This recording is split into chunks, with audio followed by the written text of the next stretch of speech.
দাদু ভাই, তোমরা আজ ডাইনিং টেবিলে খেতে যাওনি কেন? আমরা যে বুড়ো হয়ে গেছি দাদু ভাই। বুড়ো হয়ে গেলে কি আর ডাইনিং টেবিলে খেতে নেই? হ্যাঁ আছে, তবে সবসময় নয় আর কি।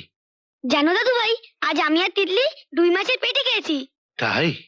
দেখি দেখি তোমাকে কি দিয়েছে। দাদু ভাই, তুমি তো কত বড় রুই মাছ এনেছিলে, আর তোমাকে দিয়েছে কতগুলো কাঁটা। দাঁড়াও, আমি এক্ষুনি মাকে গিয়ে জিজ্ঞেস করছি। মা, গৌরব, মা, গৌরব শোন। ভীষণ ভালো খেলাম রে। বেশি খাওয়া হয়ে গেছে। মা, আমরা তো কত বড় মাছ খেয়েছি, তুমি দাদু ভাই আর ঠাকুমাকে মাছ না দিয়ে কতগুলো কাঁটা দিয়েছো কেন মা? দেখলি দেখলি, এইটুকু বাচ্চাকেও বাজে কথা শেখাচ্ছে। বুড়ো হয়ে মরতে বসেছে, এখনো কোনো কাণ্ডজ্ঞান হলো না। না